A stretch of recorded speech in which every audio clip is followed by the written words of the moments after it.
So, greetings. I'm Johanna and I'm the Public Programs Manager at SAMA. Thank you so much for joining us. We are really excited to be in company with you all for our first lunchtime lecture. Support for today's program comes from our Lewis A. and Francis B. Wagner Lecture Fund. Now I have the pleasure of introducing Dr. Emily C. Burns. Dr. Burns is an associate professor at Auburn University and a current Terra Foundation for American Art visiting professor at the University of Oxford at England. Her research focuses on the circulation of artists and objects in the late 19th and early 20th centuries and interprets how mobility shapes visual culture and cultural discourses of modernism and nationalism.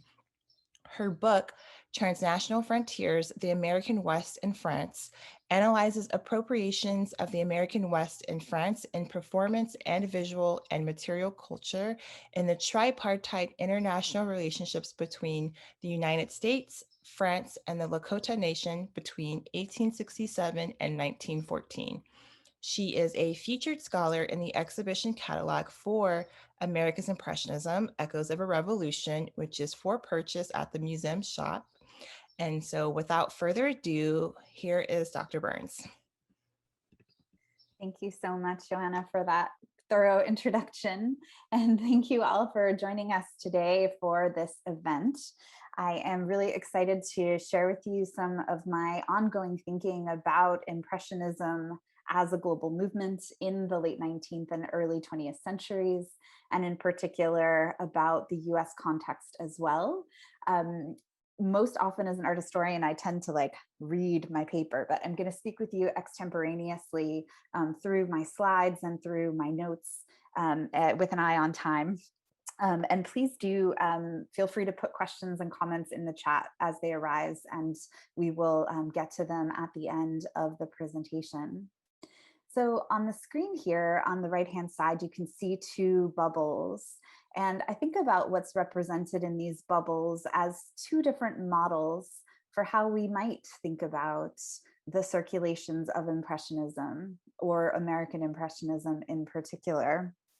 The model at the top is a kind of ripple effect, where you have a kind of center of where a droplet falls in the water, and then concentric flowing of that effect, moving out and at less degree in the distance from that center. And that kind of ripple effect is the model that has most often been employed for thinking about the circulation of Impressionism, that there's this kind of drop in the water that happens in Paris in the 1870s, centered around the Impressionist exhibitions beginning in 1873, and then kind of rippling out and reverberating and echoing in various other contexts at degree from that center. The other image that you can see, though, is actually the one that's my preferred model for thinking about the circulations of Impressionism. And this is instead a kind of constellation image. So if we think about how constellations operate in the sky, there is any number of patterns that we could possibly trace as we look for designs and shapes and patterns. And there is no center of a constellation, rather a kind of suite of interrelated and mobile connections. And so in this talk, I want to kind of impress on us to follow a constellation model for thinking about Impressionism in the United States. And we're going to do this through three levels. We're going to talk first about the kind of global scale of plein air painting in the second half of the 19th century, very briefly. And then I will pull us back to the US context and think about how American critics and American artists engaged with the ideas of Impressionism at the late part of the 19th century. And then we will dig into two particular exhibitions that show us, in terms of what's on display and how critics wrote about it, how people were thinking about Impressionism in ways that help us see why it had currency in the United States and how artists are adapting it for their own contexts. So just to think a little bit more about the kind of models that I presented to you, working with a design-oriented colleague, I came up with two kind of graphs. This one follows that kind of ripple effect model that I mentioned to you at the beginning, in which we might imagine Paris as the kind of origin point for Impressionism. And then we might think about artists who are in Paris, who are even exhibiting, like Mary Cassatt did, in some of the Impressionist exhibitions in Paris, as kind of closer to that origin point. And then likewise putting artists like John Singer Sargent and James McNeill Whistler, who are also cosmopolitan artists, largely based in Europe, as kind of closer to that center. And then we might, in this kind of imaginary solar system, think about the US artist colony in Giverny, which grew up in the late 1880s, as another kind of band of this frame. And then farther, we could think about New England and the artists known as the Ten, who some of whom worked in Paris and then later applied Impressionist aesthetics to the New England landscape. And then farther, thinking about the movements of Impressionism that you can see through the exhibition into Texas and into California. But again, what I struggle with about this model is the implication that Paris is the center of everything and that everything is rotating around that. And then two, the implication is that Texas and California are like the farthest away from this metropole. And so this kind of modeling, which again is really typical in the scholarship on American Impressionism, as well as Impressionisms outside of France, highlights this kind of center and periphery. And this is why I've come to be really interested in thinking about constellations, because instead, if we kind of place on a kind of more open chart without necessarily any kind of linear relationships, it enables us to think about how artists are engaging with the aesthetic because it's interesting to them and it helps them make a statement that they're wanting to make artistically, in ways that are often quite personal or tied to local communities. And so just to give you one small example on this kind of constellation chart, if we think about Dawson Watson, who is a painter originally from Britain, but ultimately expatriated to the United States after a few years stay in France, we can think about his paintings in Giverny as connecting to the paintings that he later makes in Texas, where he encourages other artists to experiment with plein air painting. And so these are, I think, other ways of seeing these historical relationships that offer a greater sense of fluidity and I think too give artists a greater sense of agency in picking up the styles that they choose to investigate. So I want to note that in the second half of the 19th century, the idea of plein air painting, which is basically that one would paint outdoors, or it's also possible, according to one critic writing in France, that one could do plein air painting inside, as long as one is responding to what they see in the world around them. And so there's this idea that one is translating their visual and perceptual experience onto the painted surface. And so it is something that is explicitly tied to place and a way of being grounded in that place. And this idea has tremendous currency in the second half of the 19th century, partly in response to modernization and industrialization throughout Western Europe and parts of the Americas. And so just to give you a sense of this kind of broader scope, I'm showing you all paintings made by artists outside of France. And all of these are included in an anthology that was recently published that I co-edited with my colleague, Alice M. Rudy Price. So for instance, you can see Anna Bowberry engaging what we think of as an Impressionist aesthetic in the Lofoten Islands in Scandinavia. And Stanislaw Wyspiański, likewise thinking about color and light effects and momentary experiences of nature in the Views series that he made from his artist studio. Grigorescu, a Japanese artist who spent some time in Paris and began engaging a kind of impressionist aesthetic in his return to Tokyo in the 1890s. And here you can see he's representing a Japanese woman wearing a kimono, but you can see that kind of dappled light effect that is so central to this aesthetic being taken up here. And then meanwhile, Francisco Oller, an artist based in Puerto Rico, really adapting the aesthetic of plein air painting to a local landscape in a recognizable tree called the ceiba tree that is particular to this region. And so really adapting this aesthetic as a way of being in place, of being in the local. And then finally at the bottom, you can see Fritz Tallow's Snow in Norway, where he too is adapting this kind of interest in color and light to this kind of snow evening effect. And so we find this interest that's really simultaneous in the period from the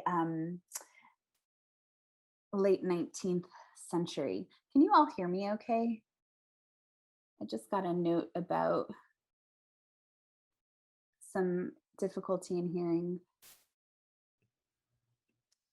They can't chat to you, but I would Okay. just continue, I think. Okay.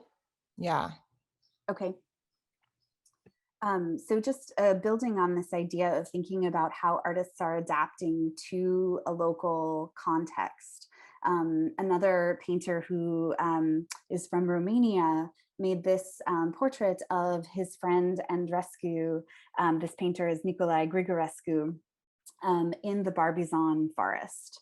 And you can see this dappled surface and textured effects and a kind of vibrant sense of the light on the body of the figure. But you'll also notice that there are aspects of this painting that seem quite stilled, like the figure who is right at the center of the composition, who's kind of staring directly out towards the viewer. And interestingly, Grigorescu actually began his career as an Orthodox Christian painter, an icon painter. And so he's adapting these kinds of representations of figures in this setting. Okay, thank you for the people who've noted that you can hear me. And so Grigorescu is both experimenting with an aesthetic that is tied to a momentary, but also kind of impressing on this sense of the eternal. And his friend Andrescu actually died quite young at age 32, and the painting isn't firmly dated. And I like to think of it actually as a memory painting in honor of his friend that is trying to kind of conjure him into this eternal momentary. So I think these examples show us that there is this kind of wide circulating practice of picturing, of which the United States is a part. And I think if we understand it in this larger way, we can start to see the operations of Impressionism as a constellation. So in the United States, from the 1870s forward, critics had really remarkable commentaries about both French Impressionist paintings that circulated in the United States and paintings by US artists that engaged with Impressionism. And there is a tremendous body of commentary, and I'll draw some pithy comments for us throughout the rest of our presentation. A favorite of mine is a comment from a critic writing for the Atlantic Monthly in the early 1890s. And she writes, "Impressionism, like most new things, great or small, is at present more discussed than understood. The word itself is elastic and covers a variety of significations." And so she's speaking to the kind of novelty of this movement and also its kind of elasticity. And she goes on, "Impressionism may relate to the conception, so the idea of what one is trying to do, of painting in place and responding to what one sees, or to the handling, so the kind of facture, the broken surface that you can see, or the bright colors you can see, also to the way of seeing a thing or to the manner of painting it. And so in this comment, Wern points to the challenges of defining this aesthetic. Is it a concept? Is it a way of painting? Is it a way of being? I think she speaks to a lot of questions that contemporaries had as they observed this new aesthetic, increasingly engaged and exhibited in the United States. Now, some artists were really opposed to this aesthetic. And part of the reason for this is that many of the thousands of US artists who went to Paris in the late 19th and early 20th centuries intended to study academic painting, largely because they wanted to take up the market for French academic painters in the United States in the period after the Civil War.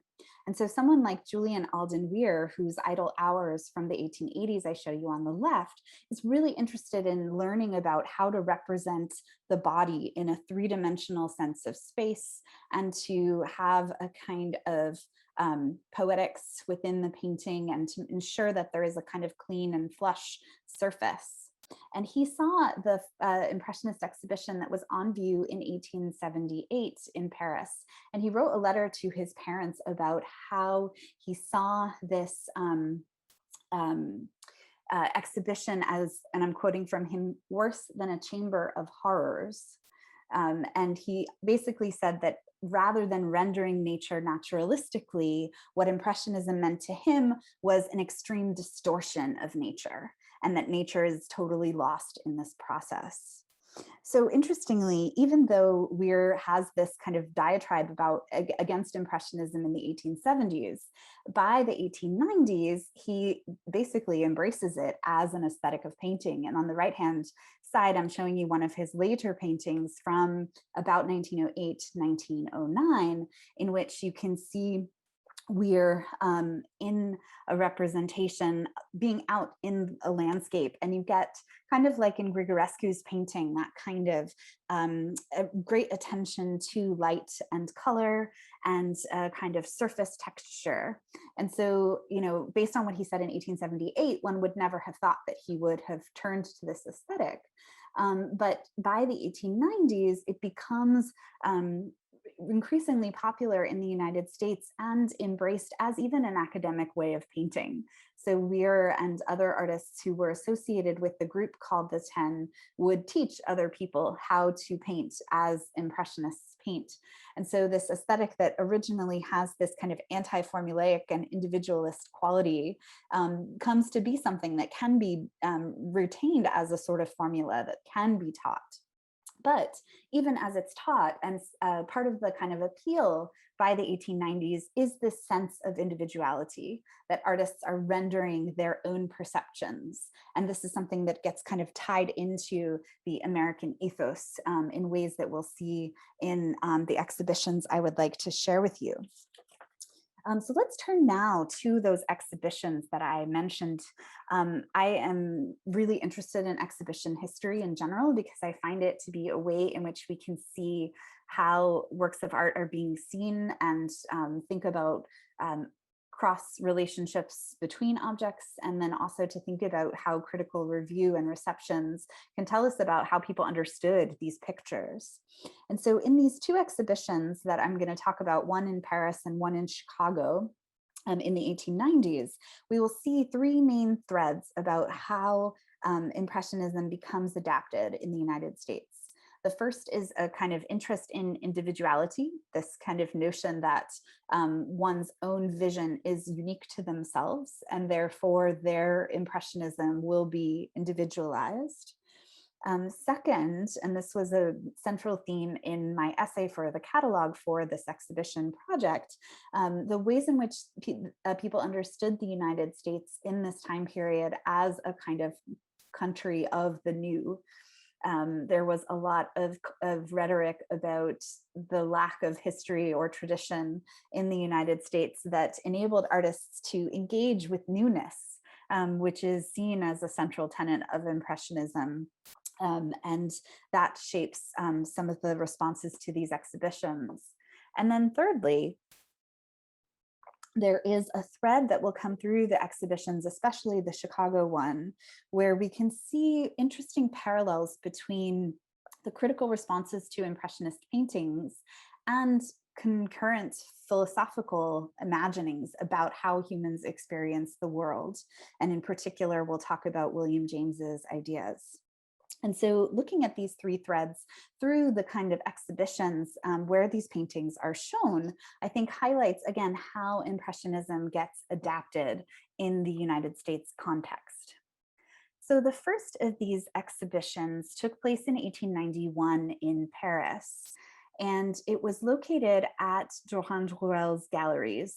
He had one on the Rue Lafitte and another space nearby. And this exhibition, which was meant to be a broad study of American painting and sculpture, was installed over both of these locations. And the catalog survives. You can see my old archival photograph of the cover from the Louvre collection, where it is currently installed. And the photographs that you can see on the right show interior views of Durand-Ruel's gallery on the right hand, or on the top from 1879 and on the bottom in 1920. And one of the things that you can note in these photographs, and I hope that you can all see the images, I do see them going right up to the edge, but there is no text kind of beyond. It might just be that my photograph on the left is a bit cut off. But one of the things you'll notice is that the scale of the pictures is relatively small. And we are typically seeing only one or two rows of paintings at one time. And this is a move that happens with the arrival of Impressionism, in which we start to have people encouraged to look at each painting individually, rather than the kind of floor to ceiling salon style hang that was more typical of academic paintings. So Durand-Ruel was the dealer who was most associated with supporting the French Impressionists, and he even hosted a few of their exhibitions. But he also hosted exhibitions of French Impressionism in the United States in his New York gallery. And when the 10 had their first exhibition in 1898, they also hosted it at Durand-Ruel's New York location. But in 1891, Durand-Ruel also hosted an exhibition of American painting. And while it had academic painting as well as Impressionist painting, there are, critics seem to pay more attention to the Impressionist objects on view. And so I'll show you some of the examples, and this is the exhibition I focus on in my catalog essay. So if you have read that, this will all be familiar to you. But a couple of paintings by William Merritt Chase, who is associated with the kind of adaptation of Impressionism in the United States. A beautiful pastel on the left where we have a girl and her dog pressed right up to the front of the picture plane. And you can see just two different shades of swaths of green in the background that represent that kind of light effect through the trees in one of the parks in New York City. And then also Chase's portrait of James Abbott McNeill Whistler, which he made in 1885. And Whistler, we can talk about later if people are curious about him, but he is sometimes called an impressionist, but more and to think about Wernigan in the sense that when people thought of it as representing something new or a painting that didn't appear quite finished, these are aesthetic qualities that we might associate with Whistler's painting practice. But Whistler didn't exhibit with the group of Impressionists in Paris, and he seems not to have referred to himself in this way. In addition, in this 1891 exhibition, there were paintings by Theodore Robinson, who was based in Giverny for several years from the late 1880s into the early 1890s. And for instance, the layette of a peasant woman sewing under the copse of a tree. You can see this kind of, again, dappled light effect that is so distinctive in this painting, and his handling is quite consistently with this very loose and open brushstrokes. And then Charles Kourtney Coran you can see a contemporary of Robinson's.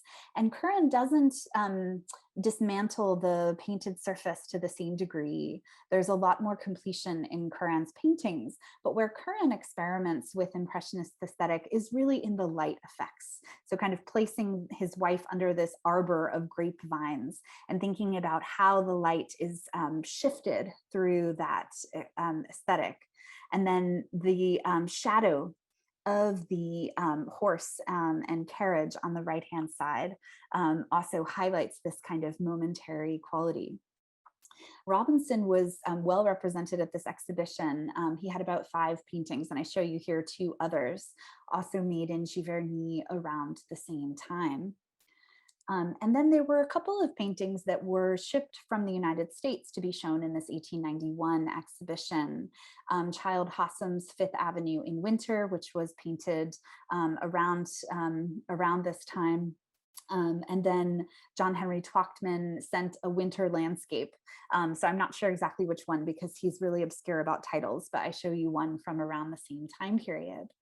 So I hope you can see as we look at this group of paintings, the kind of diversity of aesthetic production that we're seeing here, even as artists are engaging with contemporary subjects and with views of nature and of people outside in nature.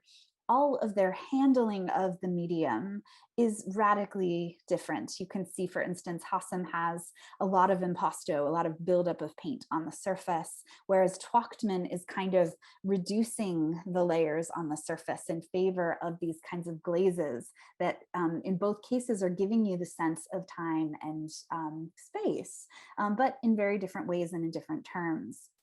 Now, one of the biggest champions of Impressionism in the United States was a man named Hamlin Garland, who was from Chicago, and we're going to learn more about him with the Chicago exhibition. But one of his comments in an essay he wrote about Impressionism in 1894, you can see on the screen, Impressionism in its deeper sense means the statement of one's own individual perception of life and nature, guided by devotion to truth. And the watchword in Garland's comment is this kind of individual perception of nature.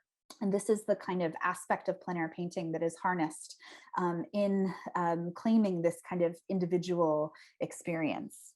And if you go through the exhibition and you really look at the handling of the medium on the surface, I think it will become apparent to you how distinct and what an array of brushstrokes you can see. And I just bring in a few paintings of grain stacks to make this point that regardless of the repeated subject of these grain stacks, and in most of these cases actually made in the same location in Giverny, where Monet also painted his grain stack series in the early 1890s, you can see the kinds of diversity of interests and the use of the brush, from Dawson Watson's kind of diagonal strokes on this grain stack to the kind of flat and modulated areas of color in Brecht's representation of grain stacks, and the kind of luminosity of the sunset that you can see in the right.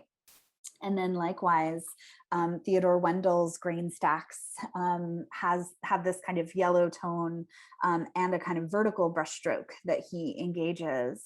And meanwhile, Theodore Butler, also working in Giverny, a slightly later example where you can see he's experimenting with real tonal diversity and a kind of heightened sense of color that makes his painting stand apart. And so I note that even though Impressionism becomes a kind of formula of a way of seeing that's in space, the ways in which artists are all applying that are actually quite carefully differentiated. And so individuality becomes a kind of retained feature that undergirds how people respond to these paintings. So a lot of people wrote about this 1891 exhibition in Paris, especially French critics, which is always really exciting for me as a scholar who's really interested in understanding how French observers perceived US culture in this time period. And one of the critics commented on the kind of originality across the display, and that speaks to that kind of individual aesthetic that I mentioned just now. And he also likened this originality to a kind of roughness that he links to the American temperament, that like there is a kind of myth about the uncivilized American that seems appropriate in their experiment with this kind of rough and unfinished surface. The reviewer from Le Temps also highlighted the ways in which these artists had engaged with Impressionism as a way to reject earlier modes of painting and to engage their individual perceptions. And what's key about the conclusion of this reviewer, who's unnamed, in Le Temps, is that this would be the kind of origin point for an art for the United States that seemed unique to this place. And this speaks to a kind of budding culture or emergent culture. And people thought that Impressionism would be the perfect fit because it was so focused on immediacy and on the new. And so most appropriately, an article that was published just a few months before this exhibition in Paris argued that American artists would be predisposed to engage with new aesthetics and new styles, and something that's outside of tradition. And the conclusion that this also anonymous writer comes to is that because Americans are from, and I quote from the article, a land ready to accept novelties on their own merit, a people less encumbered by tradition in art. And so this notion, again, of lacking a history and tradition means that a kind of cult of the new could be wrought around this aesthetic of the momentary.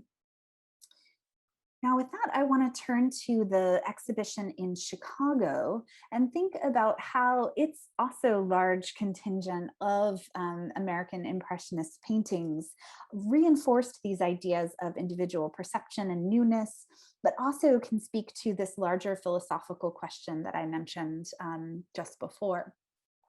So the Art Institute of Chicago had only just opened its new building, and they started hosting exhibitions in the 1880s of American painting and sculpture. So the same kind of big, kind of comprehensive exhibition like we saw in Paris in 1891.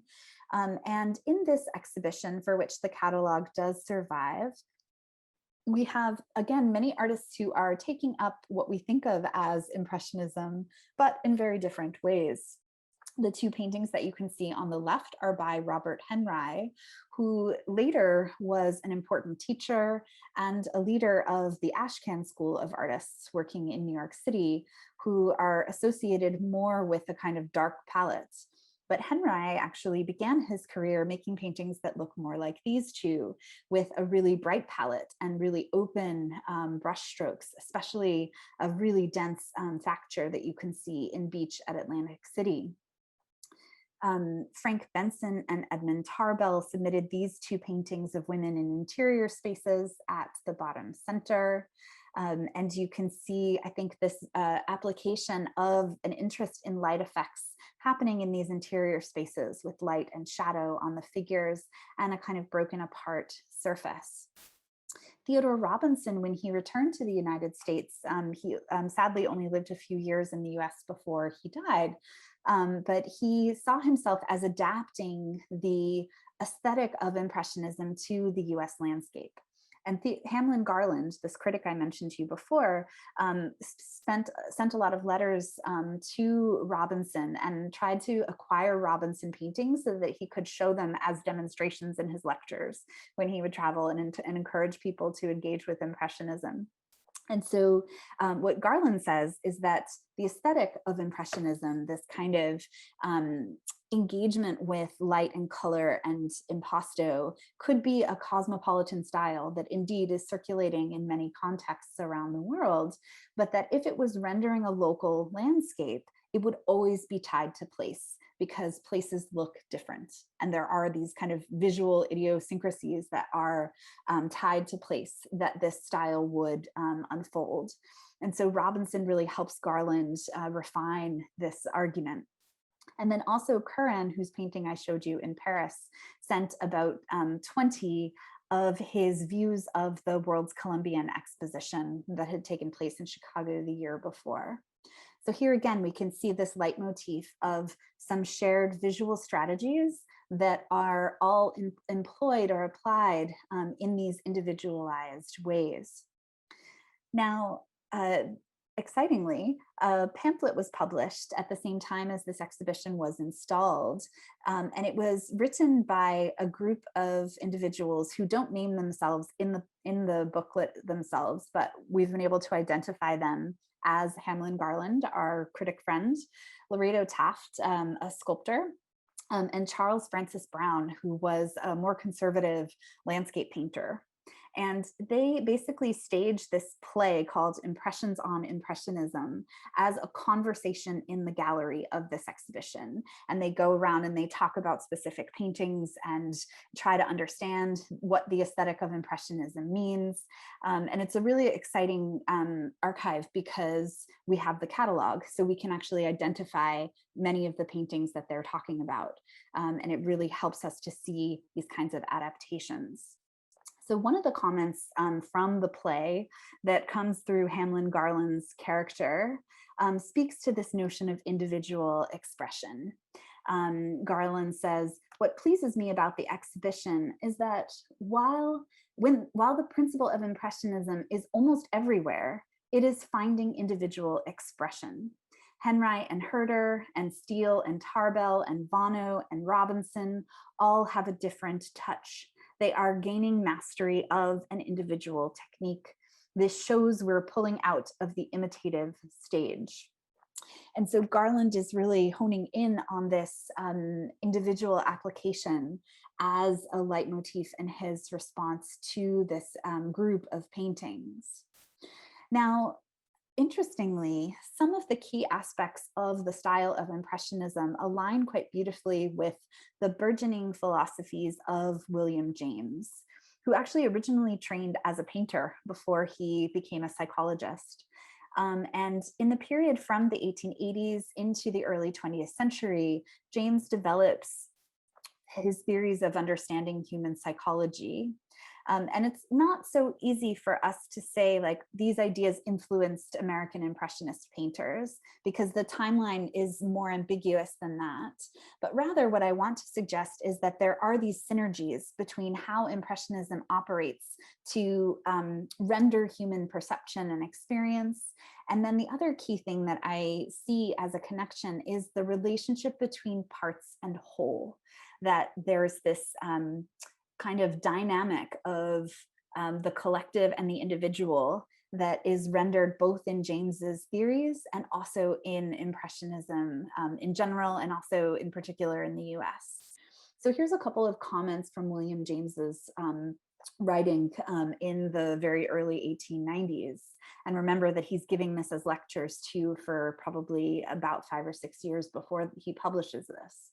So one example, "The mind is at every stage a theater of simultaneous possibilities. Consciousness consists in the comparison of these with each other, the selection of some and the suppression of the rest, by the reinforcing and inhibiting agency of attention." So this idea that we're constantly bombarded with stimuli as we engage with the world around us, and our minds are processing what we're experiencing and privileging certain aspects of what we see and minimizing others. And this way of understanding human perception evokes the same strategies that Impressionist painters engage, that they are making visual selections as they respond to the world that they see. James also writes about consciousness as a teeming multiplicity of objects and relations. And I should add too that James in this period develops the concept of the stream of consciousness as like a river that humans are kind of wading in as they engage with the world. He also later highlights this kind of notion of variety and of multiplicity, that we know things on these levels that merge together. And so some of Garland's comments seem to really evoke the same ideas as what James is getting at when he writes about Impressionism. So for instance, I mentioned to you before the comment about individual perception. And in that same passage of his essay about Impressionism, Garland comments the higher art would seem to be the art that perceives and states the relations of things, giving atmosphere and relative values as they appeal to the sight. And I hope you can see the resonance between that and James's comment about consciousness as this process of selecting and representing. Now, this relationship between parts and whole is a common thread on many levels of this exhibition. We've got critics who are commenting, like one on the screen, that this engagement with an impressionist aesthetic holds this exhibition together in an agreeable fashion, so that this aesthetic across the paintings creates a kind of synergy through the space. And I hope you see a similar synergy as you look through the paintings in this wonderful exhibition.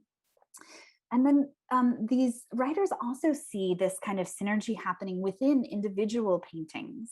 And the characters in the Impressions on Impressionism play focus on this painting of Firelight by Frank Benson. And they kind of oogle, for the lack of a better word, at this aesthetic of the firelight on the arm of this figure. And there is a sense that the artist is also engaging the relationships between parts and whole as he's breaking apart the painting surface, but then your eye is kind of merging it together.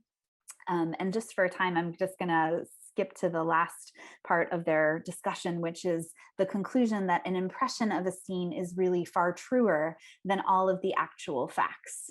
So there's this way in which this eminent painter, who we can't identify, is suggesting that there is something about the way that we actually see the world, which is over glimpses, over individual moments, that an impressionist painting can render, and that this is more akin to the way that we see and experience. And then finally, the critics focused on this massive painting by Robert Vono called The Ring, of a group of women gossiping in a plein air landscape. And Lorado Taft writes about it that, quote, every one of the dabs means something in the tout ensemble, or all together. And so there's this way of thinking about an assemblage of individual brushstrokes on the painted surface that also evoke how humans are engaging their own positionalities. And we can think about how Vono highlights these different personalities of the different women in the painting and their own kind of responses to the gossip that is ongoing here. And two, even this idea of writing a play about how people are perceiving this exhibition highlights this sense of kind of positionality and experiencing self and world in this kind of deep kind of knowing that is emergent in this period. And so in conclusion, I hope this kind of study of these particular exhibitions where American Impressionist paintings were really highlighted can help us to think about the relationships and interest that US artists have with this aesthetic that is truly a transnational practice that's happening simultaneously in many parts of the world, but is certainly also not universal. And I hope that as you go through the exhibition, you will think about the kind of constellations and relationships that emerge across the paintings, rather than seeing a kind of unidirectional influence from the Parisian space. So thank you so much for your time and attention, and I really welcome your questions and comments.